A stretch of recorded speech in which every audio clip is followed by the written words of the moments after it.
गोपीजन वल्लभ गिरिवरधारी।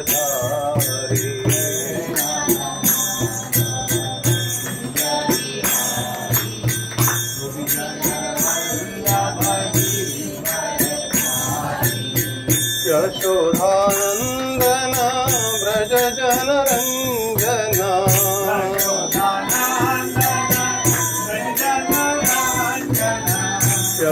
यशोधानंदन व्रज जनरंजन।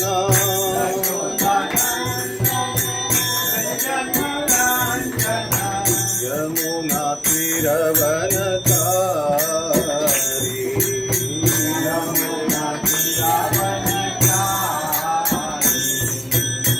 यमुना तीरवनचारी।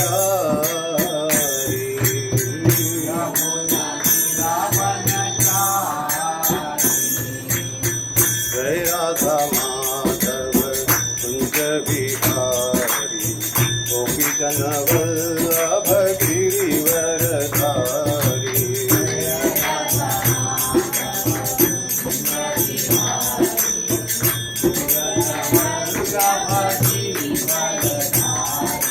जय राधा माधव कुंज बिहारी।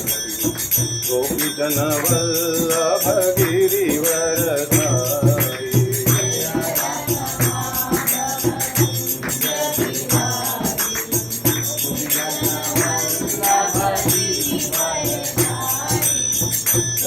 यशोधानंदन व्रज जनरंजन।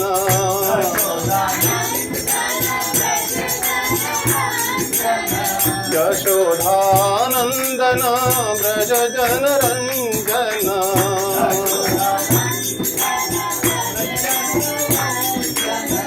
यमुना तीरवनचारी।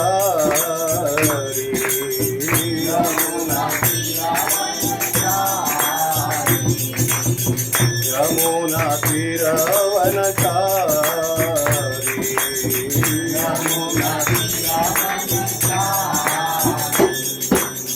जय राधा माधव कुंज बिहारी। गोपीजन वल्लभ गिरिवरधारी।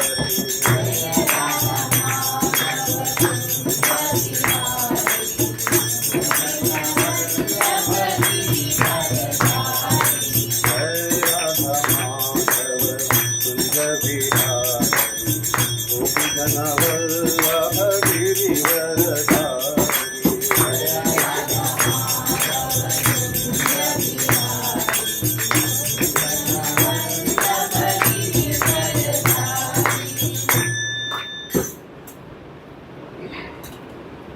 ओम अज्ञानतिमिरान्धस्य ज्ञानाञ्जनशलाकया चक्षुरोन्मिलितं येन तस्मै श्रीगुरवे नमः। श्रीचैतन्यमनोभीष्टं स्थापितं येन भूतले स्वयं रूप कदा मह्यं ददाति स्वपदाङ्कितं। वन्देऽहं श्रीगुरुः श्रीयुतापदकमलं श्रीगुरुं वैष्णवांश्च। श्रीरूपं साग्रजाता सहगणा रघुनाथान्वितं तं सजीवं सा अद्वैतं सावधूतं परिजनासहितं कृष्णचैतन्यदेवं श्रीराधा कृष्णपादा सहगणा ललितां श्रीविशाखान्वितांश्च।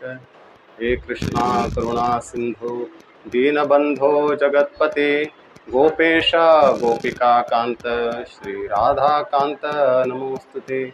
तप्त कांचन गौरांगी श्रीराधे वृंदावनेश्वरी वृषभानुसुते देवी प्रणमामि हरिप्रिये।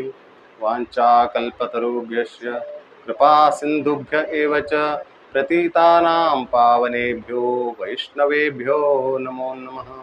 जय श्री कृष्ण चैतन्य प्रभो नित्यानंद श्री अद्वैत गदाधर श्रीवासादि गौर भक्तवृंद। हरे कृष्णा कृष्णा कृष्णा हरे हरे, हरे राम राम राम हरे हरे। हरे कृष्णा कृष्णा कृष्णा हरे हरे, हरे राम राम राम हरे हरे, हरे कृष्णा कृष्णा कृष्णा हरे हरे, हरे राम राम राम हरे हरे।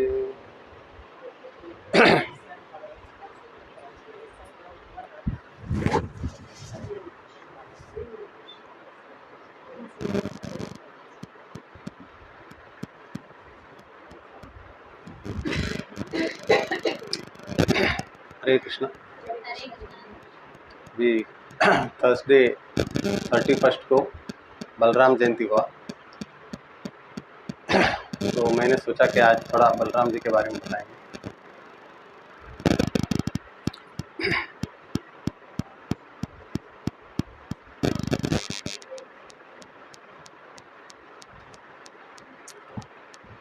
पहले बलराम जी का हम दो स्तुति सुनेंगे जो व्यासदेव जी ने लिखा है। ब्रह्म पुराण करके है, उसमें चैप्टर 57 और श्लोक क्रमांक 22 और 23 में व्यासदेव जी लिखते हैं। आप लोग भी दोहरा सकते हैं। नमस्ते हलद्र ग्रामा, नमस्ते मूसलायुध, नमस्ते रेवती कांत, नमस्ते भक्तवत्सल, नमस्ते बलिनाम श्रेष्ठ, नमस्ते धरणीधरा,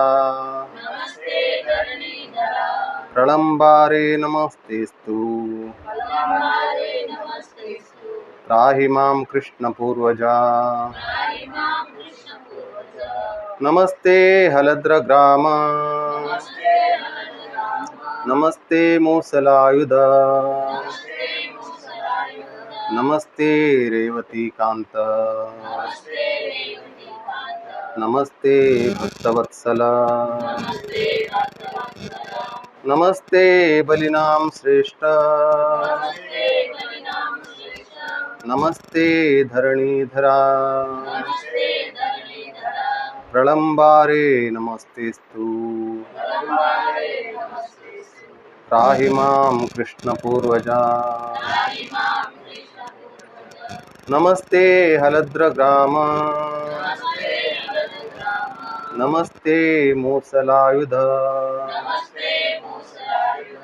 नमस्ते रेवती कांत, नमस्ते भक्तवत्सल, नमस्ते बलिनाम श्रेष्ठ, नमस्ते धरणीधरा, प्रलंबारे नमस्तेस्तु, त्राहि मां कृष्ण पूर्वजा। हरे कृष्ण। जब श्लोक को हम लोग 3 बार दोहराते हैं तो याद हो जाता है। श्लोक को अगर किसी को बाहर करना है, याद रखना है, तो कम से कम एक श्लोक को 3 बार बोलना चाहिए, वो याद रह जाता है।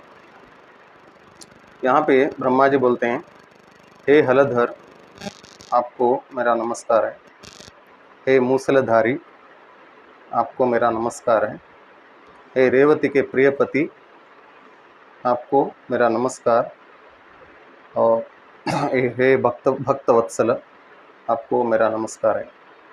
हे पराक्रमी श्रेष्ठ, आपको मेरा नमस्कार है। हे पृथ्वी के पालनकर्ता, पृथ्वी का धारक, आपको मेरा नमस्कार है। हे प्रलंबासुर संहारक, आपको मेरा नमस्कार है। कृपा करके मुझे इस भौतिक बंधन से बचाइए। कृष्ण के आप भाई है, बड़े भाई है, कृष्ण पूर्वजा, कृष्ण का पूर्व आए थे, इसलिए कृष्ण पूर्वजा, बड़े भाई दाऊजी भैया।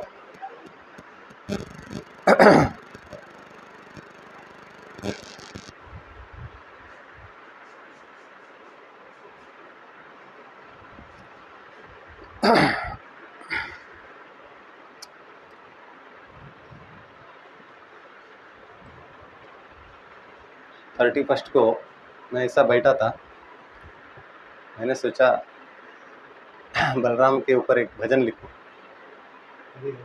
तो मैंने बहुत भजन लिखा है पहले, कन्नड़ में, कोंकणी में। तो ये भजन भी कोंकणी में है, इसलिए मैं अभी गाएगा नहीं आप लोग को समझेगा नहीं। तो मैंने बैठे बैठे एक भजन लिखा। तो गुरुवार को ऑनलाइन प्रोग्राम था इस्कॉन का, कोंकणी लोग का, ऑल ओवर वर्ल्ड का। उसमें मेरा बलराम जी के बारे में बोलने का था, तभी मैंने उस भजन को गाया। जितने भी कोंकणी लोग इस्कॉन में है पूरा वर्ल्ड में, वो लोग उस ऑनलाइन इसमें है। उसका नाम है भागवत पुराण कोंकणी वेबसाइट। उसमें एवरीडे कुछ ना कुछ प्रोग्राम रहता है, एवरीडे 40 से 50 लोग मिनिमम रहते हैं उसमें, तो मैक्सिमम 70 के ऊपर भी रहते हैं। उसमें उन्होंने नित्यानंद का बलराम जी के बारे में मुझे दिया था बोलने को। मैं सोचा वही लेक्चर अभी आज यहाँ पे देंगे, और कल प्रोग्राम में संडे का तो हम याद कर सकते हैं, याद रख सकते हैं बलराम का पास्ट टाइम। गौरंग महाप्रभु बोलते थे, अगर आपको एक भगवान का पास्ट टाइम्स को कुछ याद रखना है तो उसको 2-3 बार उसको दोहराएंगे, तो उसके बाद आपको 1 साल के बाद भी याद रहेगा वो ऐसे बोलते थे। तो पहले हमको समझना है बलराम जी कौन है।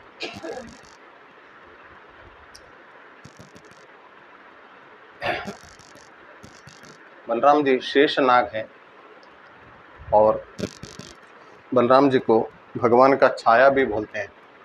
जहाँ जहाँ भगवान अवतार लेके आते हैं वहाँ बलराम जी उनके भाई के रूप में, न तो किसी न किसी रूप में उनका सेवक बन के आते हैं और सेवा करते हैं। अगर हम लोग कृष्ण लीला में हम देखेंगे तो बलराम जी हर एक रस में, कृष्ण लीला में प्रमुख रस 12 रस में प्रमुख 5 रस है। शांत रस, दास्य रस, वात्सल्य रस और माधुर्य रस, सख्य रस।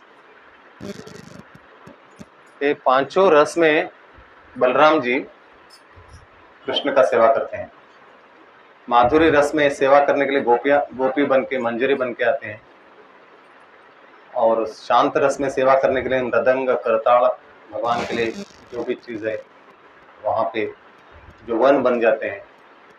और जितने भी भगवान का सेवा में जो भी वस्तु है वो बलराम अपने आप को विस्तार करते हैं। और वैसे साक्य भाव में ग्वाल बाल बन के उनके साथ, वात्सल्य भाव में उनके बड़े भाई के रूप में। तो हम देखते हैं अलग अलग प्रकार से बलराम जी कृष्ण का सेवा करते हैं।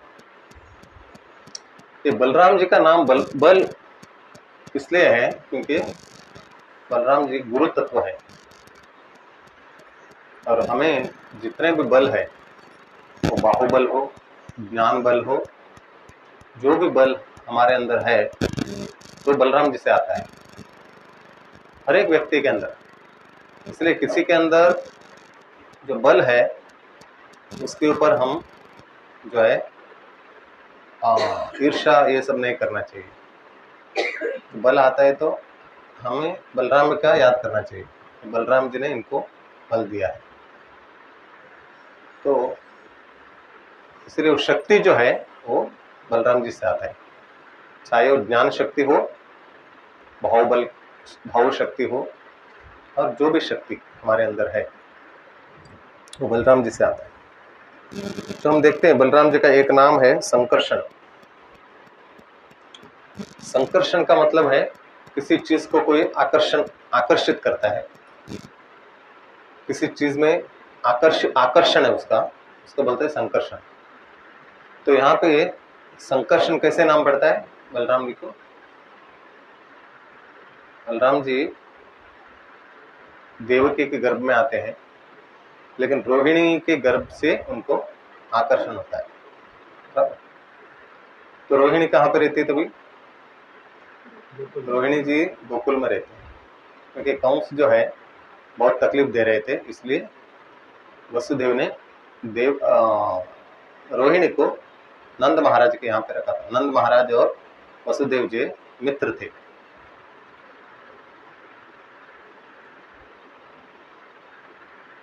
तो यहाँ पे अगर बलराम जी को रोहिणी का गर्भ में आकर्षण है तो सीधे रोहिणी के गर्भ में भी आ सकते थे। बराबर? देवकी का गर्भ में आके वहां जाने का क्या जरूरत है? आपके मन में क्या विचार आता है इसके बारे में?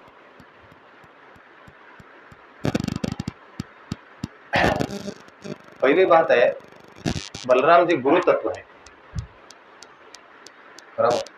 गुरु जो है, भगवान को अगर आना है किधर, गुरु व्यवस्था करते हैं भगवान को आने के लिए।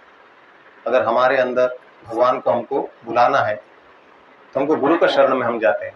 बराबर? गुरु हमको ऐसे योग्य बनाते हैं कि भगवान को हम अपने हृदय में बिठा लें। बराबर?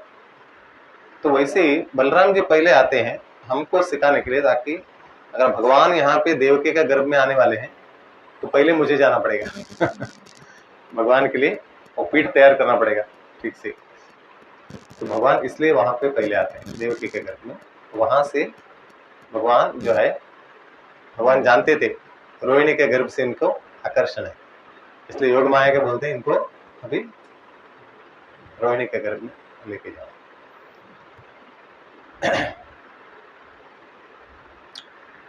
तो बलराम जी के बारे में हम लोग अगर कृष्ण लीला में अलग अलग भगवान बलराम जी ने भी लीला किया, जैसे कृष्ण लीला करते हैं, और हर वक्त जो है बलराम जी कृष्ण के साथ नहीं जाते थे गैया चराने के लिए, कभी कभी जाते थे। इसलिए कृष्ण जो है बहुत सारे राक्षसों को मारा कृष्ण ने, और बलराम जी ने बहुत कम लोग को मारा है। जब बलराम रहते थे तो कृष्ण को मारने नहीं देते थे, क्योंकि कृष्ण का देखभाल करने के लिए बलराम जी को भेजा रहता था। बराबर? उनके बड़े भाई थे, तो बड़े भाई तो छोटे भाई को आगे नहीं करेंगे राक्षस को मारने के लिए, पहले वो जाएंगे। तो इसलिए जब बलराम जब जाते हैं, कभी एक हम देखते हैं धेनुकासुर। ये धेनुकासुर ऐसे व्यक्ति थे, पूरा ताल वन में उन्होंने अपना ये कर लिया था, और ताल वन में ताल फ्रूट्स आता है, उसका वो मदिरा बनाते थे और कंस को लेके जाते थे। और उस एरिया में किसी को आने नहीं देते थे, ग्वाल बाल हो और गाय को भी चरने नहीं देते थे। वहां गैया भी डरती थी वहां जाने, और जानवर भी डरते थे, क्योंकि वो विशाल काय था उनका। गधे के रूप में आए थे, लेकिन उनका जो काय था विशाल था, क्योंकि वो राक्षस थे। और उनके साथ बहुत सारा संगी थे, अलग अलग प्रकार के उनका कलर था, क्योंकि गधे को हम लोग देखते हैं अलग अलग कलर के नहीं होते हैं, लेकिन कृष्ण बुक में उनका कलर अलग अलग था गधे का, क्योंकि वो लोग राक्षस थे, असली गधे नहीं थे। बराबर? इसके लिए उनका कलर अलग अलग था। तो यहाँ पे ग्वाल बाल बोलते हैं, यहाँ पे एक सुंदर वन है, वो है ताल वन, और वो उसका जो फ्रूट्स है तो उसका अलग अलग वक्त जो है वो नहीं, कुछ वक्त खा सकते हैं उसको, कुछ वक्त उसको नहीं खा सकते हैं, शाम का टाइम ऐसा, लेकिन सुबह पहले का टाइम उसको खाते हैं ताल फ्रूट्स को। तो बहुत ही उसका सुंदर सुगंध आता है, लेकिन ये लोग डरते थे क्योंकि वहां पे धेनुकासुर है। वो बलराम जी से और कृष्ण से दोनों से बोलते हैं, ये जो वन में ताल फ्रूट्स है, लेकिन यहाँ पे धेनुकासुर जो है वो किसी को आने नहीं देते। तभी बलराम जी बोलते हैं अच्छा तो हम जाएंगे आज। तो कृष्ण और बलराम जाते हैं और बलराम जी एक एक ताल वृक्ष को पकड़ पकड़ के हिलाने लगते हैं, तो ताल फुट सब गिरता है और जब उस आवाज से धेनुकासुर जाग जाता है और वो अपने संगियों को लेके आते हैं। हम देखते हैं गधे का जो ताकत जो है पीछे का 2 पैर में रहता है। गधा कभी भी किसी को लात मारते हैं तो पीछे का पैर से पहला लात मारते हैं। तो धेनुकासुर आते हैं और पीछे का दोनों पैर से बलराम जी को मारते हैं। पहले बलराम कुछ करते नहीं, दूसरी बार वो मारने आते हैं तो बलराम जी उनका दोनों पैर पकड़ते हैं और घुमा के ऊपर फेंक देते हैं ताल वृक्ष के ऊपर। वहां पे उनका देह त्याग हो जाता है, धेनुकासुर का उद्धार हो जाता है। बराबर, भगवान किसी को मारते हैं तो उसको उनको बोलते हैं उद्धार हो गया। उसके बाद बहुत सारा उनके संगी थे, अलग अलग गधे का रूप में थे, सब लोग आ जाते हैं। सबको कृष्ण और बलराम उनको जैसा खेल जैसा हो गया, वो पैर को पकड़ पकड़ के फेंकने लगे। तो ऐसा बता रहे थे शास्त्र में। तो जैसे अलग अलग पेड़ पे जो एक एक राक्षस गिरे थे और उनका अलग अलग कलर था, वो जैसा हम लोग रेनबो देखते हैं बराबर, बारिश का शुरुआत में आता है, तो वैसे सुंदर रेनबो जैसा दिख रहा था। तो यहाँ पे हम देखते हैं धेनुकासुर जो है अपने आप को बहुत बड़ा शक्तिमान समझ रहे थे, बराबर, क्योंकि उन्होंने भगवत गीता कभी पढ़ी नहीं। भगवत गीता में क्या लिखा है? भगवान बोलते हैं जिनके पास बल है वो मेरे से आता है, बराबर, बलम बलवता नाम, बराबर, भगवान बोलते हैं 10वां अध्याय में। जिनके पास भी बल है, बहुत ही बलशाली बोलते हैं, बॉडी बिल्डर लोग सब ऐसा दिखाते हैं, तो वहां वो कहां से आते हैं? बलराम जी से। तो ये उनको दिखाने का था बलराम जी को, बराबर। इनको अपने बल के ऊपर बहुत घमंड है, इसलिए आराम से उनका पैर पकड़ के फेंक देते हैं। कृष्ण बलराम छोटे छोटे थे तभी, ऐसे नहीं कि बहुत बड़े थे। कृष्ण यहाँ पे द्वारका में गए थे तो अपना युद्ध चल रहा था हस्तिनापुर का, तभी तो बड़े दिख रहे थे। लेकिन ये वृंदावन का लीला है, ये वृंदावन के लीला में सब छोटे छोटे हैं, 5 साल के, 6 साल के, 7 साल के, उस टाइम से ये सब लीला हो। तो और वहां पे वो प्रलंबासुर और ये धेनुकासुर कितने भी बड़े रहने दो, कृष्ण बलराम अपने आप को बड़े नहीं करते थे साइज में। उतना ही साइज में रहते थे, उतना ही साइज में वो फाइट करते थे, उनको मारते थे। यहाँ पे धेनुकासुर का बल का उनका घमंड था, भगवान उनको शिक्षा देते हैं। और वैसे ही हमको भी शिक्षा देते हैं, जिनके पास भी बल है तो अपने आप को बलवान या घमंड नहीं होना चाहिए, बराबर, अपने। इसलिए प्रहलाद महाराज भी अपने पिता को बोलते हैं, श्रीमद् भागवत में हम देखते हैं प्रहलाद महाराज को बहुत कष्ट देते हैं हिरण्यकशिपु, उनके पिता अपने स्वयं पुत्र को बहुत कष्ट देते हैं, मारने का बहुत प्रयास करते हैं। क्यों मारने का प्रयास करते हैं? क्योंकि वो विष्णु भक्त है, बराबर, और हिरण्यकशिपु विष्णु द्वेषी है, बराबर। विष्णु से बढ़कर मैं हूं, आप विष्णु का पूजा क्यों करते? मेरा पूजा करो, बराबर। अगर नहीं करने की वजह से वो अपने पुत्र को भी मारने के लिए तैयार हो जाते, इतना उनको अपने ऊपर गर्व था। इसलिए हम शास्त्र में, गीता में भी देखते हैं, जो भगवान का द्वेष करते हैं वो लोग क्या बोलते हैं? ईश्वरो हम अहम भोगी, बराबर।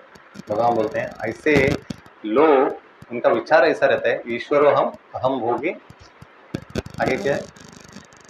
बलवान सुखी। मैं ही बलवान हूँ, मैं ही भोगता हूँ, मैं ही ईश्वर हूँ, बाकी कोई ईश्वर नहीं है, ऐसे उनका विचार है। उनको बोलते हैं राक्षसी प्रवृत्ति का लोग है। ये हिरण्यकशिपु थे, मैं ही ईश्वर हूँ, सब लोग मेरा गुणगान करना चाहिए। लेकिन प्रहलाद महाराज उनके घर में ये भक्त थे तो वो कभी उनका गुणगान, उनको आदर देते थे पिता के, बराबर।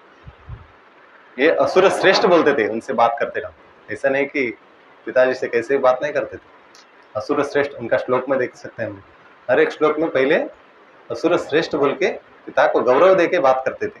लेकिन आप जो है, आपका विचार जो है ठीक नहीं है, बराबर। तो वो पूछते आपको ये शक्ति आता कहां से? मैंने आपको मारने के बहुत प्रयास किया, फिर भी आपको कुछ, आप उसको कुछ सीरियस नहीं ले रहे हो, बराबर। आप तो आनंद से रह रहे हो, मैं इतना प्रयास कर रहा हूं, आप आनंद से रह रहे हो, ये शक्ति आपको आया कहां से? बोलते वही शक्ति जो आपको मिला है बराबर। शक्ति आपको जो आता है, मुझे आता है, सबको शक्ति जो आती है एक ही जगह से आती है, बराबर। वो है बलराम। बल देने वाले भगवान के फर्स्ट एक्सपांशन है, भगवान की शक्ति है। भगवान के पास 3 शक्तियां हैं। कौन से आप जानते हैं? लाधिनी शक्ति, बराबर, और वो 2 हो गया, वो अलग अलग है। और इसमें एक लाधिनी शक्ति, एक सच्चिद आनंदम बोलते हैं, बराबर। सच्चित आनंद भगवान बोलते हैं। ये चित्त शक्ति बोले तो बलराम जी है, ज्ञान शक्ति है, बराबर। और आनंद बोले तो लाधिनी शक्ति राधा रानी है, बराबर, हम बोलते हैं। और सत्य बोले तो भगवान कृष्ण।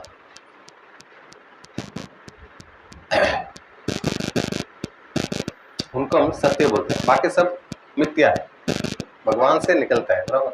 वो भगवान में विलीन हो जाता है। लेकिन भगवान सत्य है और किसी से निकलते नहीं है, और कहाँ पे विलीन नहीं होता है, वो कायम रहने वाले, वो सत्य है, बराबर। एक ही चीज सत्य हो, भगवान है, सब बोलते हैं। इसलिए भगवान को सत्य चित्त आनंद बोलते हैं, और हमको भी सच्चित आनंद बोलते हैं, क्योंकि हम भगवान के अंश है।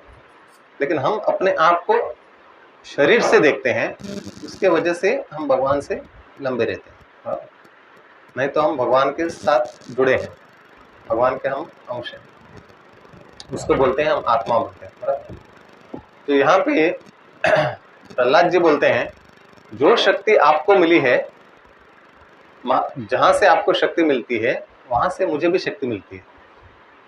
आप उसको पहचाना नहीं, मैं तो पहचानता हूं, लेकिन आपको उसका पहचान नहीं है।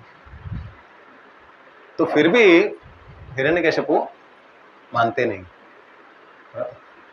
क्योंकि इतने द्वेष करते हैं भगवान से, इतने द्वेष करते थे, वो फिर भी मानने के लिए तैयार नहीं। वैसे ऐसे लोगों को भगवान जो है शिक्षा देने के लिए, अलग अलग लीला करने के लिए आते हैं, नहीं तो भगवान को आने का कोई जरूरत नहीं, बराबर। अगर हम लोग देखेंगे, भगवान बोलते हैं परित्राणाय साधूनां विनाशाय च दुष्कृतां धर्म संस्थापन अर्थाय संभवामि युगे युगे। 3 चीज के लिए मैं आता हूँ, बराबर। एक विनाशाय च दुष्कृतां, परित्राणाय साधूनां, साधुओं का रक्षण और दुष्ट लोगों का नाश करने के लिए, और धर्म का स्थापना करने के लिए, 3 चीज के लिए, बराबर। ये 3 चीज के लिए हम लोग अगर देखेंगे, शास्त्र के हिसाब से देखेंगे, तो भगवान का आने का जरूरत नहीं, बराबर। भगवान ने अपना नाम दिया है, बराबर। नाम नामकारी बहुधा निज सर्वशक्ति, भगवान बोलते हैं नाम में मेरा पूरा शक्ति डाल दिया है, बराबर। और कली काले नाम रूपी कृष्ण अवतार, नाम के रूप में मैं ऑलरेडी आया हूं, बराबर। इसलिए भगवान का हम लोग नाम लेते हैं तो वापस भगवान को आने का जरूरत नहीं। भगवान का नाम लेते हैं, नाम में भगवान है, आए हैं ऑलरेडी। तो भक्तों का रक्षण करने वाला क्या है? भगवान का नाम। भगवान को वापस आने का जरूरत नहीं, भगवान ने अपना नाम दे दिया, उसमें पूरा शक्ति डाल दिया है, भगवान का नाम ऑलरेडी है, उसको ले लो, तार जाओ, बराबर, इस भौतिक संसार से, बंधन से। दूसरा है दुष्टों को मारना है। दुष्टों को मारने के लिए भी भगवान को आने की जरूरत नहीं। भगवान परमात्मा के रूप में बैठे हैं। कहाँ बैठे हैं? हृदय में। और ज्यादा से ज्यादा लोग मरते कैसे? अटैक आके। दुनिया में सबसे ज्यादा लोग मरने वाले कैसे? अटैक आके। और हृदय के बाजू में भगवान बैठे। आप सोच लो कितना टाइम लगता है अटैक लाने के लिए। तो भगवान को इधर आके मारने का कोई जरूरत नहीं। ऐसे नहीं तो भी 8 प्रकार के दुख है भौतिक संसार में। उसमें एक दुख है आदि दैविक। बहुत बड़ा तूफान आ गया, बाढ़ आ गई, ये आ गया, बिल्डिंग गिर गया, देखते हैं हम। तो ऐसे भी कुछ कर सकते हैं भगवान, आदि दैविक शक्ति को कुछ बोल के कर दो भाई इसका कल्याण। बहुत हो गया, अभी तांडव नृत्य। तो भगवान वो भी कर सकते हैं, उसके लिए भी भगवान आने की जरूरत नहीं। और तीसरा क्या है? धर्म संस्थापनार्थ है। धर्म संस्थापनार्थ है कौन करते हैं? कौन करते हैं? नहीं, भगवान को आएगा तो भगवान करेंगे, लेकिन भगवान आ नहीं रहा, आने का जरूरत नहीं है, तो कौन करते हैं धर्म का स्थापन? भक्त लोग करते, संत लोग करते हैं। बराबर। अभी प्रभुपाद ने पूरे दुनिया में प्रचार किया, भगवान थोड़े आए थे। बराबर। भगवान ने क्या किया? प्रभुपाद को शक्ति दे दिया, चलो तुम मेरा शुद्ध भक्त हो, सब जगह प्रचार करो। बराबर। और ऐसे ऐसे जगह पे एक व्यक्ति को, एक भक्तों को छोड़ दिया। बराबर। एक को अफ्रीका में, एक को अफ्रीका के जंगल में एक भक्त को छोड़ दिया, चलो वो उधर मिलेंगे आपको। जर्मनी में जाओ, उधर एक मिलेंगे, उधर भी छोड़ा एक को। प्रभुपाद ने सबको, प्रभुपाद मिले, भगवान उनको ऐसे ऐसे लोगों के पास लेके जाते हैं, तो वहां पे पहले से ऑलरेडी भगवान ने छोड़ के रखा था एक एक भक्त को। तू इधर का देख ले जर्मनी का, तो अमेरिका का देख ले, तू रशिया का देख लेना। तो ऐसे ऑलरेडी सब जगह पे एक एक भक्तों को वहां पे ऑलरेडी भगवान व्यवस्था करते हैं। और प्रभुपाद जो है सेनापति भक्त, वो जाके सबसे मिलते हैं और सब लोग मिलके अच्छा सा प्रचार करते हैं। जो हम देखते हैं आज करोड़ों लोग भगवान का नाम ले रहे हैं, भक्त बन रहे हैं। तो इसके लिए भगवान को आने की जरूरत नहीं पड़ा, भगवान ने शक्ति दे दी है, हो गए इतने लोग भक्त। फिर भी भगवान आते हैं लीला करने। बराबर। क्यों आते हैं भगवान? तो फिर बराबर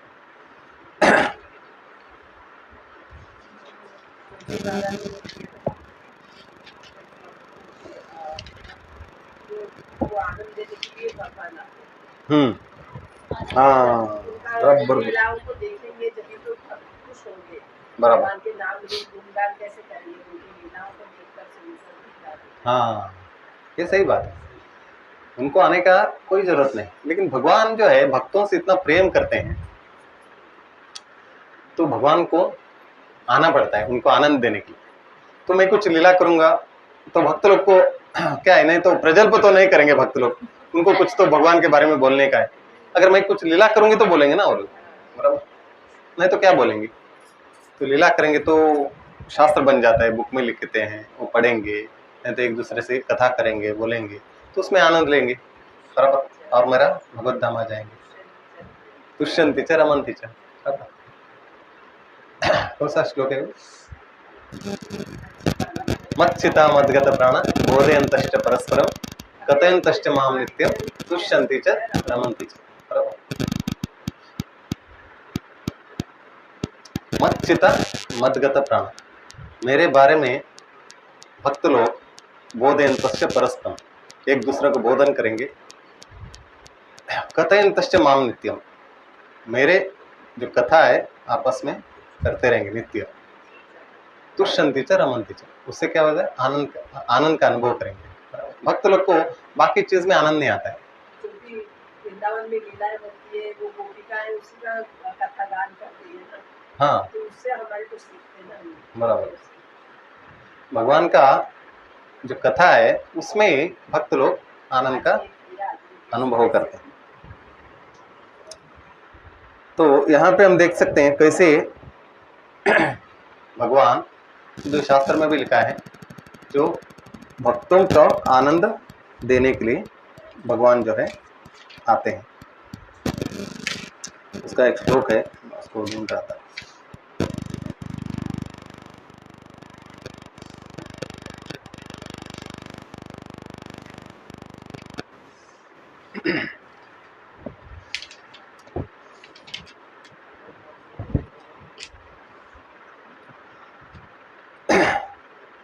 वृंदावन में हम देखते हैं जो प्रभुपाद के बारे में हम लोग देखेंगे, उन्होंने 70 साल में इस्कॉन का स्थापना की। बराबर 70 साल में कोई कुछ करने जाएंगे क्या?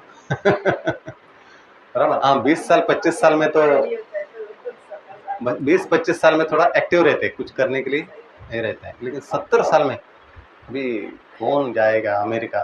वो भी पहली बार, इंडिया से बाहर कभी गए नहीं थे प्रभुपाद। ऐसे नहीं कि बहुत बार मैं जाके आया हूँ, ऐसा नहीं, पहली बार जा रहे थे, वो भी 70 साल की उम्र में। और यहाँ का जो क्लाइमेट अलग है, वहाँ का क्लाइमेट अलग है। बराबर उम्र के हिसाब से तो क्लाइमेट सूट नहीं होता है, तो इसलिए उनको श्रीमती मुरारजी बोल रही थी आप वहाँ पे मत जाओ, आपकी उम्र के लिए अभी वहाँ पे ठीक नहीं, वहाँ पे बहुत ठंड है, बराबर आप वहाँ पे बहुत मुश्किल हो जाएगा। तो फिर भी उनके पीछे पड़ के एक टिकट उन्होंने ले लिया। बराबर श्रीमती मुरारजी ने उनको दे दिया लास्ट में। तो 40 रुपये लेके गए थे। बराबर तो इस्कॉन का ऑलमोस्ट 10 साल हो गया था प्रभुपाद का जो लीला समाप्त होने का आया था। उस टाइम कोई पत्रकार तो मिले थे, बोले प्रभुपाद आपने सुना है मैंने आप 40 रुपये लेके आए थे, अभी 40 करोड़ रुपए कमाए हो गया, तो कैसे कमाए? प्रभुपाद बोलते हैं ये बहुत बड़ा बिजनेस है ये। अगर आपको इसका जानकारी चाहिए तो आपको इधर ज्वाइन करना पड़ेगा आपको। तो यहाँ पे हम देखते प्रभुपाद ने शुरुआत में बोला था 6 लोग थे प्रभुपाद के साथ न्यूयॉर्क में। कितने लोग? 6 लोग। तो किसी ने पूछा आपका जो संस्था का नाम international society for Krishna conscious, अरे हाई 4 लोग सामने बैठे, प्रभुपाद बैठे, 6 लोग बैठे, इंटरनेशनल सोसाइटी फॉर कृष्णा को, अभी तो करोड़ों लोग हैं, उस टाइम की बात है, 1966 की बात। तो प्रभुपाद बोलते हैं कितने शिष्य आपके, कितने मंदिर है, इंटरनेशनल सोसाइटी आपने इतना बड़ा नाम दे दिया। मेरे 10,000 शिष्य है, 108 मंदिर है। तो प्रभुपाद ने झूठ नहीं बोला। झूठ बोला भी है नहीं भी है। बराबर केवल समय का गैप था। बराबर जब कुरुक्षेत्र में युद्ध चल रहा था सब लोग मर गए थे, जो कृष्ण देख रहे थे, अर्जुन देख रहे थे, इसमें विराट रूप में 11वां अध्याय में सब लोग मरे हैं।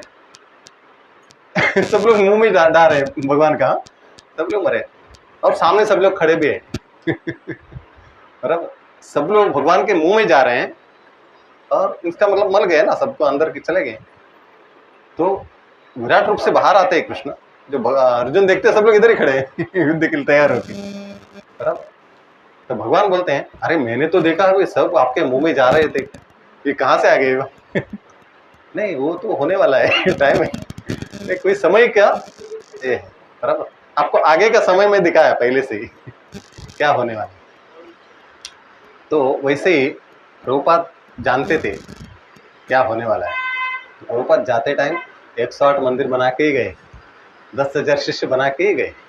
बराबर कहाँ पे भी जाते थे वो बोलते थे, अगर हम देखें अभी जो मंदिर में जाते हैं राधा रास बिहारी में, बराबर वहां पे कोई जाते भी नहीं थे, वहां पे बहुत ही स्लम एरिया था। वो इतना स्लम एरिया कि वहां पे कीचड़ बहुत था और इतने मच्छर थे मोटे मोटे, बराबर घूम नहीं रहते थे। फिर भी गिरिराज महाराज जैसे जो भगवान के प्रभुपाद के शिष्य थे, वो लोग को प्रभुपाद ने छोटा सा झोपड़ी बना के दिया था, ये जगह हमारा है, यहाँ पे कृष्ण मंदिर बनेगा। वो लोग भी बोलते थे अरे ये यहाँ पे झोपड़ी में एक कीचड़ में किधर कृष्ण मंदिर आप बना रहे हैं? नहीं नहीं, ये सबसे प्राइम एरिया हो जाएगा बाद में, कृष्ण आएंगे यहाँ पे तो ये सबसे बड़ा मुंबई का बड़ा हो जाएगा। आप खाली रहो और सेवा करो भगवान का।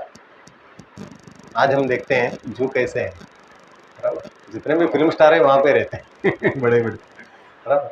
80% फिल्म स्टार वहाँ पे रहते हैं, ये एरिया में। आप सोच सकते हैं बड़े बड़े इंडस्ट्रियलिस्ट लोग वहाँ पे रहते हैं। उसके बाद चौपाटी में प्रभुपाद का एक प्रोग्राम था भारतीय विद्या भवन में, बराबर। भारतीय विद्या भवन में प्रोग्राम करके प्रभुपाद बाहर आए और दरवाजे के सामने खड़े हो गए।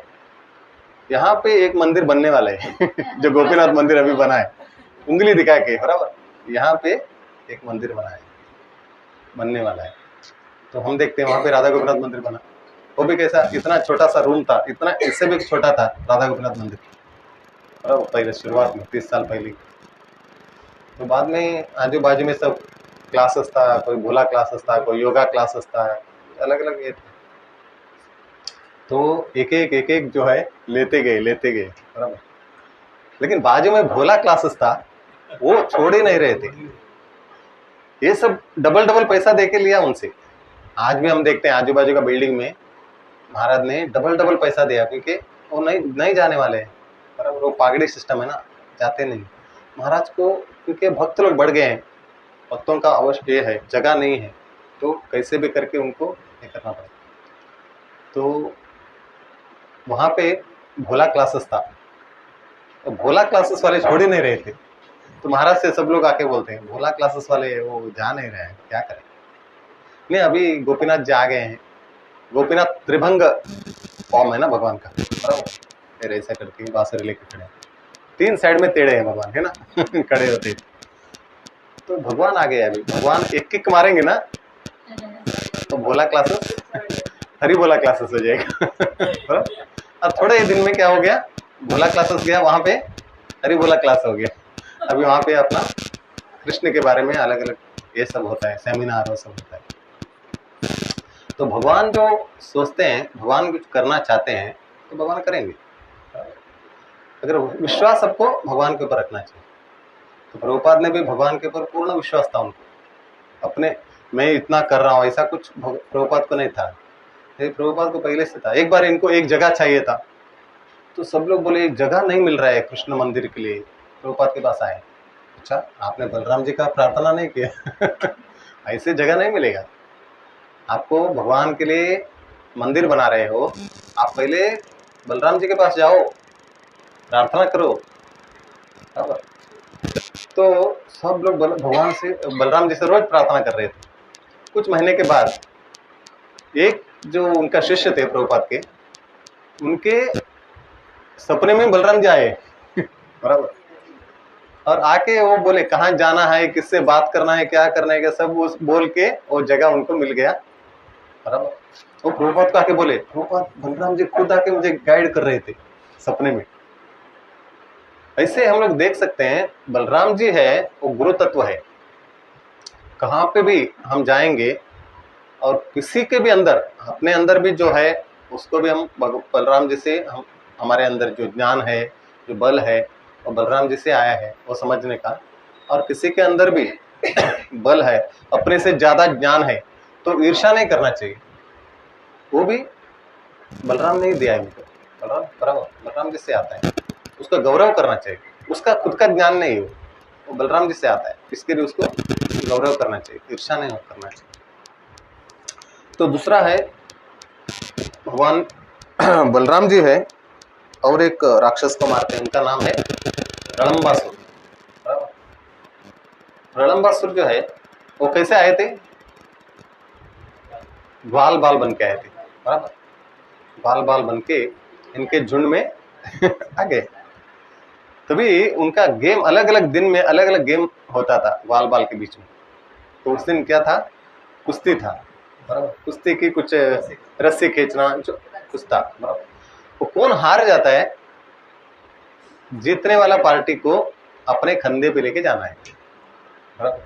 और ज्यादा करके है ना कृष्ण का पक्ष हारते रहते थे वो रणंबासुर भी जानते थे, अभी मैं बलराम जी का पक्ष में जाएगा तो बलराम जी का पक्ष तो भिन्न होएगा, तो चांस ज्यादा है। कृष्ण का पक्ष हर टाइम कृष्ण हारते रहते हैं, तो मैं कृष्ण का पक्ष में जाता हूँ, कृष्ण पक्ष में गए और उस वक्त भी वही था, अगर कौन हारेगा वो कंधे पे लेके जाना है, वहाँ एरिया में घूमना है बस। तो कृष्ण हार जाते हैं, नॉर्मली हर टाइम हारते हैं वैसे।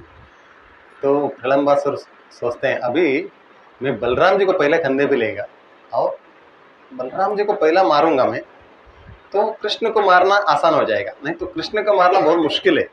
मैंने सुना बहुत राक्षस को कंस ने भेजा था, लेकिन कोई रिटर्न आए नहीं बराबर, मथुरा में वापस गए नहीं, तो इसलिए उसको मारना इतना आसान नहीं। अगर बलराम जी को मैं मारूंगा तो आधे मर जाएंगे कृष्ण बराबर, बाकी आधा रहेंगे, उनका ताकत जो आधा निकल जाएगा, उनके भाई का देहांत तो नहीं हुआ। तो ऐसे वो अपने मन में सोच रहे थे और बलराम जी को लेके जाते हैं। बलराम जी आराम से आनंद से बैठ के जा रहे थे, तो बहुत लंबे तक लेके जाते हैं। तो बलराम सोचने लगते हैं ये भगवान से मुझे दूर क्यों लेके जा रहे हैं, कृष्ण से, मेरा भाई से ये मुझे लंबे क्यों लेके जा रहे हैं। अपना जो रूल्स था वो वहां पे घूमने का था, ये मुझे बहुत लंबे लेके आ रहे हैं। तो बलराम जी तभी सोचने लगते हैं ये जो है ये ग्वाल बाल नहीं है, ये दूसरा कोई है, बराबर। तो उनको पता चलता है ये राक्षस है, तो उसने ले जाओ। तो बलराम जी क्या करते हैं, अपने आप को वजन बढ़ाते हैं, खुद को नहीं बढ़ाते हैं शरीर को नहीं बढ़ाते हैं, खाली वजन बढ़ाते हैं और एक सर पे है ना मुट्ठी से मारते हैं। तो वहां पे प्रलंबासुर का देहांत हो गया। तो यहाँ पे बलराम जी हमको क्या सिखाते हैं, जो व्यक्ति भगवान से हमको दूर लेके जाते हैं वो द्वेषी है भगवान का, बराबर। वो भगवान से द्वेष करता है, इसके लिए हमको भगवान से दूर लेके जाते हैं। दूसरा यहाँ पे हम लोग सीख सकते हैं, भगवान का द्वेषी लोग बहुत कपटी लोग रहते हैं। वो क्या करते हैं, कभी कभी भगवान के भक्त के रूप में आते हैं, बराबर। भक्त के रूप में आएंगे ताकि विश्वास करेंगे लोग, उसके बाद उनको फंसाएंगे। हमारे हरे कृष्ण मूवमेंट में बहुत लोग हैं ऐसा, आते हैं, बराबर। बहुत मुश्किल है समझना। बीच में अभी मीरा रोड से एक मैसेज आया था, एक व्यक्ति थे हरे कृष्ण में आए और बहुत लोगों से तिलक लगाया, उनकी माला, ये सब अच्छा सा पहचान करके लिया, सबसे ये किया। बाद में उन्होंने पैसे का चालू किया क्या है, इंटरेस्ट। बैंक में आपको 5% देता है तो हम 25% देंगे, 10-20% देंगे लोगों को थोड़ा ये होता है। और भक्त लोग क्या करते हैं, बाकी लोग से विश्वास नहीं करेंगे, भक्तों से विश्वास करेंगे, उनको पता रहता है, बराबर। यहाँ पे भी प्रलंबासुर बन के आएगा तो उनको पहले ही पता चलता था, इसके लिए क्या बन के आए, ग्वाल बाल बन के आए, बराबर। ग्वाल बाल बनेंगे तो मैं इनके साथ खेल सकता हूँ, साथ में रह सकता हूँ, बराबर। एक दूसरे से मित्रता हो सकती है, बराबर। खेल कूद में भाग ले सकता हूँ, उन्होंने ऐसा सोचा। यहाँ पे भी ऐसा ही होता है कभी कभी, इसके लिए बहुत ही पहचानने में हम लोग कभी गलती नहीं करना चाहिए, क्योंकि बहुत टाइम लगता है उसको। एक दूसरे से हम लोग मिलते हैं, तुरंत उनको हम लोग ये नहीं करना चाह रहे भक्त हैं करके हम लोग विश्वास कर लेते हैं, तो बहुत टाइम लगता है। उनसे व्यवहार करते हैं, उनका रहन सहन कैसा है, ये है, करते करते टाइम लगता है, सालों साल लग जाते हैं। एकदम कभी किसी से विश्वास नहीं करना चाहिए। वो क्या क्या पैसा लेके चले गए सब लोग का, और सब लोग बाद में फोटो डालना चालू किया, बराबर, ये प्रभु जी ने ऐसा किया वैसा। तो गलती किसका है, हमारा है, बराबर। हमने ये कड़म्बासुर का स्टोरी बराबर पढ़ा नहीं था, बराबर। हम लोग पढ़ना है और उसको समझना है, उसके बाद जो भी करना है वो करना है। ये सिखाते हैं हमको बलराम जी, हमको सिखाते हैं। ये कोई भी व्यक्ति हमको भगवान से दूर लेके जाना चाहता है, ऐसे लोगों का पास मत जाओ, कोई भी हो। इसके लिए रूप गोस्वामी बोलते हैं, अनुकूलस्य संकल्पो प्रतिकूलस्य वर्जनम। अगर भगवान के भक्ति के लिए जो भी है, हमारा मित्र हो, कोई भी हो, अगर कोई हमको सलाह देता है, कुछ करते हैं, तो भगवान का भक्ति के लिए अनुकूल है, उसको स्वीकार करो, अगर वो भगवान का भक्ति के लिए प्रतिकूल है उसको स्वीकार करो मत, और वो आपके हितैषी नहीं है, बराबर, आपका हितैषी नहीं है, क्योंकि अगर हितैषी होता तो आपको भगवान का भक्ति में आगे बढ़ने के लिए प्रोत्साहित करता है, बराबर, सिंपल चीज है, बराबर। कभी कभी लोग बोलते हैं अरे क्या है ये उम्र है क्या तुम्हारा भक्ति करने का, अभी नाम लेने का, इसे आपको बोलते हैं तो समझ जाने का, इनसे थोड़ा बात करने का हाय हेलो चलेगा, लेकिन दूर रहना चाहिए, मन से दूर रहना चाहिए, बराबर। तो ये सब जो है यहाँ पे हमको बलराम जी सिखाते हैं। और तीसरे जो है ज्ञान की बात आती है, बराबर। हम ज्ञान जो प्रवचन देते हैं, नहीं तो किसी से हम लोग बात करते हैं, और स्कूल में, कॉलेज में, और आध्यात्मिक लोग इसमें, किधर भी जो भी ज्ञान हमको मिलता है बलराम जी से मिलता है। उससे हमको बहुत बड़े हम लोग ज्ञानी है उसको अहंकार होने का जरूरत नहीं। यहाँ पे रोमहर्षण सुत का लीला में बलराम जी हमको सिखाते हैं। तो रोमहर्षण सुत जो है वो बहुत बड़े भक्तों का गैदरिंग था, वहाँ पे वो प्रवचन देने के लिए बैठे थे श्रीमद् भागवतम का। तभी बलराम जी वहाँ आते हैं, जितने भी ऋषि मुनि सब बैठे थे सब लोग खड़े हो जाते हैं और बलराम जी को रिसीव करते हैं, बराबर। लेकिन रोमहर्षण सुत अपने व्यासासन से उठते नहीं। तो एक दृष्टि से शास्त्र में ऐसे भी है, कोई भी व्यासासन में बैठे हैं, अगर कोई आते हैं उनके लिए उठने का जरूरत नहीं है उनको, बराबर। तो बाकी लोग उठ के उनको स्वागत कर सकते हैं, बिठा सकते हैं। तो व्यासासन में बैठ के जो प्रवचन दे रहे हैं उनको उठने का, बार बार उठने का जरूरत नहीं, क्योंकि कथा चल रही है भगवान के बारे में, बार बार उठने का, नमस्कार करने का जरूरत नहीं है, उससे कथा का विघ्न हो जाता है। लेकिन यहाँ पे कौन आ रहे हैं? स्वयं भगवान ही आ रहे हैं, बराबर, स्वयं भगवान ही आ रहे हैं, तो उनको वो सब रूल्स को साइड में रखना पड़ता है कभी कभी। आप लोग ने एक कथा सुनी होगी कृष्ण कथा में, तो ब्राह्मण लोग बहुत भोग बना के रखा था कृष्ण के यज्ञ के लिए, भगवान के यज्ञ के लिए, विष्णु का। और यहाँ पे कृष्ण और बलराम जी बाल बाल के साथ खेल रहे थे वन में। बाल बाल बोलते बहुत भूख लगी हमको। तो अच्छा, तो यहाँ पे नजदीक जो है एक ब्राह्मण लोग जो है कुछ यज्ञ के लिए तैयारी किया है, बहुत सारा भोजन बनाया है, आप जाके लेके आओ, बराबर। तो लोग जाते हैं तो वहां पे उनको ब्राह्मण लोग भोजन नहीं देते हैं। अरे उसको पूजा करने का है, भोग लगाना है, बराबर। तो कृष्ण बलराम जी का नाम भी बोलते हो फिर भी वो भोग नहीं दे रहे, अभी तक भोग नहीं लगाया है, यज्ञ हुआ नहीं अभी तक, उसके बाद हम दे देंगे। तो वापस आ जाते हैं। तो कृष्ण को बोलते हैं, बलराम जी को बोलते हैं, हमको भोग नहीं दिया। तो वो बोलते हैं एक काम करो, आप उनके घर में जाओ, उधर नहीं मिला ना जो यज्ञ स्थली में, आप घर पे जाओ और माताओं के साथ पूछो। और वो पूरे ब्राह्मणों के पत्नी के पास जाते हैं और बोलते हैं कृष्ण बलराम आए हैं, उनको बहुत भूख लगी है, भोग चाहिए। तो लोग जितने भी भोग ब्राह्मण के लिए बनाया था वो यज्ञ के लिए, वो सब देते हैं। अरे कृष्ण स्वयं इधर आए हैं बराबर, ये तो कृष्ण के लिए तो बनाया था, और कृष्ण स्वयं आए हैं तो सब भोग देते हैं। तो यहाँ पे हम देखते हैं, इसलिए भगवान जो है ब्रजवासी सिंपल लोग, ब्रजवासी लोग है, सरल और सिंपल लोग है, इससे भगवान को वो लोग गाली भी देगा ना भगवान को अच्छा लगता है। ऐसे ब्राह्मण लोग बड़े बड़े मंत्र बोलेंगे ना तो भगवान को अच्छा नहीं लगता है, और ऐसे बाल बाल लोग भगवान को गाली भी देते थे भगवान को अपना लीला में, तो भगवान को अच्छा लगता था, क्योंकि उनका प्रेम देख के, बराबर। भगवान जो है, भगवान के पास ज्ञान का कोई कमी नहीं है, बराबर, ज्ञान का सागर है, और जिनके पास, ब्राह्मणों के पास ज्ञान आता है वो भी भगवान से आता है, बराबर। और उनको उतना घमंड होने का भी जरूरत नहीं है, क्योंकि वो ज्ञान आता है भगवान से।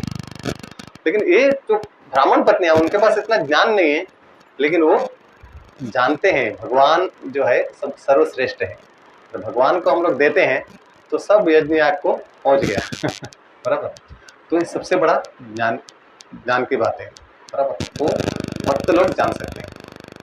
इसलिए जो व्यक्ति भगवान का भक्ति करता है, ऐसे लोगों को भगवान जो सर्वश्रेष्ठ ज्ञान को देता है, 10वां अध्याय में भगवान बोलते हैं ददामि बुद्धि योगम, केवल मन्मनाभो मद्भक्तो मध्याजिमो नमस्कार, भगवान का नमस्कार करो, भगवान का ध्यान करो, पूजा करो बराबर।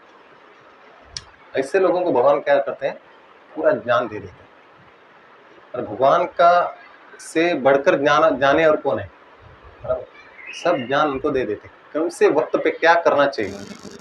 तो उन्होंने सोचा नहीं, ब्राह्मण लोग सोच रहे थे क्या करूं मैं, देवों की यज्ञ के बाद में देवों, ऐसा सोच रहे थे लोग बराबर, लेकिन ब्राह्मण पत्नी ने वो सोचा नहीं है, कृष्ण आए तो लो तुरंत क्योंकि भक्त लोग को भगवान तुरंत उनको एक्शन करने के लिए बुद्धि दे देते हैं बराबर।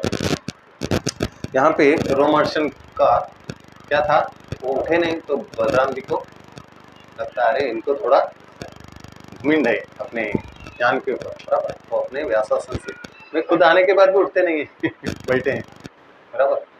तो ऐसे लोग व्यासासन में बैठ के प्रवचन नहीं दे सकते हैं, ये व्यक्ति ठीक नहीं है, यहाँ पे भी दूसरे को सिलेक्ट करना पड़ेगा इसलिए उन्होंने एक तिनका, घास का तिनका लेके उनका गला काट दिया उधर ही बराबर, और सबको बता दिया देखो मैं शिक्षा इनको इसलिए दे रहा हूँ क्योंकि ये योग्य व्यक्ति नहीं है आपको भागवत सुनाने के लिए, इनके अंदर थोड़ा गर्व था, तो यहाँ पे बैठना है तो एक योग्य व्यक्ति चाहिए, तो इसके लिए मैंने उनको शिक्षा दिया। ये बलराम जो है अपने हर एक, भगवान कृष्ण हो, बलराम जी हो, तो लीला इसलिए करते, लीला जो करके भक्तों को आनंद भी देते हैं, साथ साथ में बहुत बड़ा शिक्षा देते हैं बराबर, उसमें बहुत सारा चीज़ हमको सीखने को मिलता है। हम लोग कथा पढ़ते हैं, लीला पढ़ते हैं, तो हमारे लिए क्या है उसमें वो भी देखना चाहिए। लीलाओं को पढ़ना है, आनंद तो लेना ही है, उसके साथ हमारे लिए क्या है, उस लीला में भगवान हमको क्या बोलना चाहते हैं, हमको क्या सिखाना चाहते हैं, उस चीज़ को भी हमको ध्यान से पढ़ना चाहिए और वो अपने जीवन में उसको उतारना है।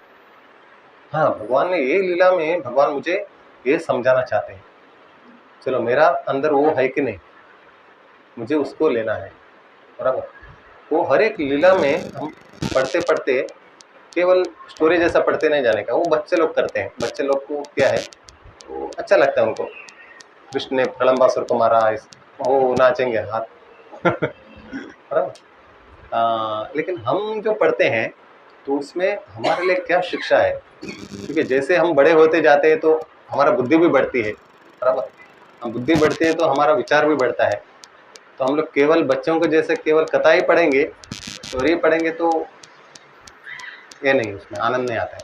उसमें क्या सिखाते हैं वो भी पढ़ना चाहिए, उससे अच्छा, उससे क्या होता है हमारा जीवन में हम लोग चेंजेस कर सकते हैं और भक्ति में प्रगति कर सकते हैं। हरे कृष्णा। किसी का कुछ प्रश्न है?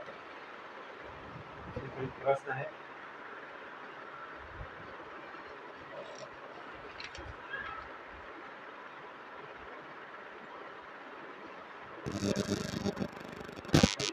आपने बोला कि जैसा मुगल और सरकार भी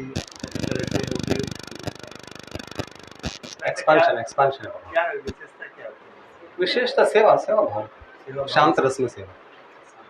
तो इसका मतलब है हाँ, बलराम जी है, बलराम जी और राधा रानी है ना, पूरा भगवान का सेवा भाव है उनका, पूरा कैसे भी करके भगवान का सेवा करना है बस, क्योंकि उनका शक्ति है ना, वो भगवान का शक्ति बाहर आते हैं ना, एक ज्ञान शक्ति है, एक आनंद शक्ति है, इसलिए हम लोग बोलते हैं राधा और कृष्ण अलग नहीं है, वो एक देवी है लादिनी शक्ति, बाहर आती है तो उनका मूर्तिमान स्वरूप बनता है। तो बलराम जी ऐसे ज्ञान शक्ति है, उससे बाद में अलग अलग व्यूह बनता है, चतुर्व्यूह बनता है, विष्णु आते हैं, क्रिएशन होता है, तो ज्ञान शक्ति बाहर आके क्रिएशन हो सकता है। जैसे लादिनी शक्ति भगवान को आनंद देते हैं, भक्तों को आनंद देते हैं, भक्तों के अंदर भगवान का सेवा करने का ये देते हैं। ऐसा है। जैसे बलराम जी बल देते हैं और ज्ञान शक्ति देते हैं, वैसे राधा रानी भक्ति करने का, भक्तों के अंदर भक्ति करने का जो भाव देते हैं, ऐसा है। मतलब वो भगवान से आते हैं। जो भक्ति का भी बल होता है। हाँ, भक्ति का बल है ना, हर एक बल। वो बल बल बोलेगा तो भगवान ये बलराम जी देते हैं। उनका बल का नाम ही वो है। हर एक बल जो है, हर एक प्रकार का बल है, वो गुरु तत्व है ना। अभी हमको गुरु हमें बल देते हैं बराबर, भक्ति करने के लिए, भगवान को समझने के लिए। वो गुरु तत्व जो है वो बलराम जी से आता है। जितने भी गुरु है पूरे दुनिया में, उनके सबसे आदि गुरु जो है वो बलराम जी है। वहां से गुरु तत्व निकलता है। हरे कृष्ण।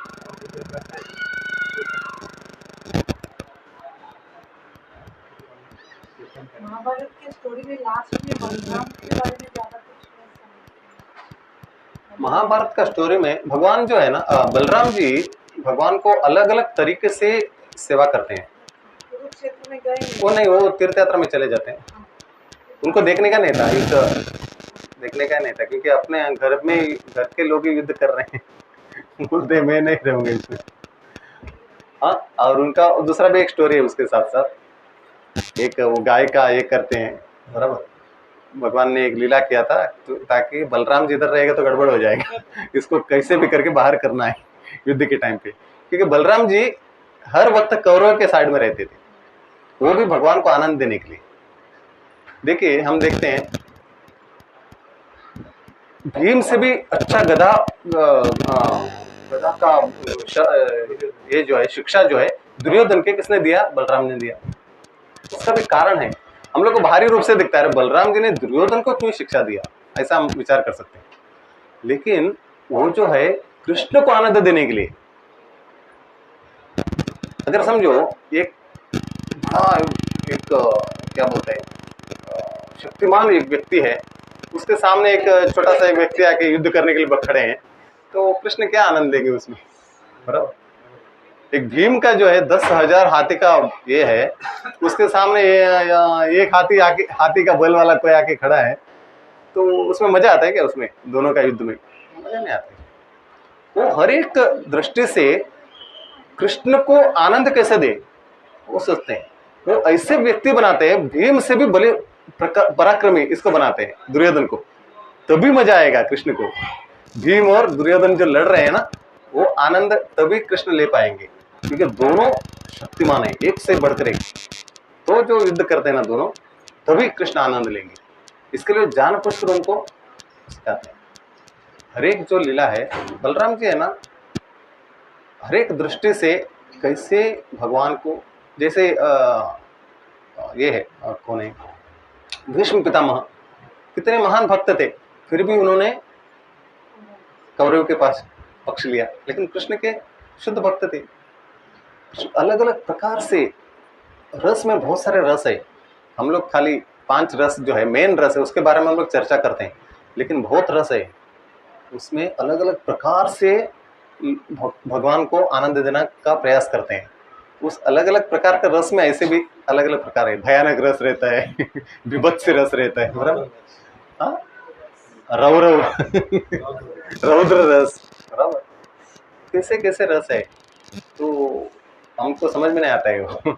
इसलिए भगवान कुछ भी जो भगवान के भक्त लीला करते हैं ना, उसमें उसके पीछे कुछ कारण देते हैं।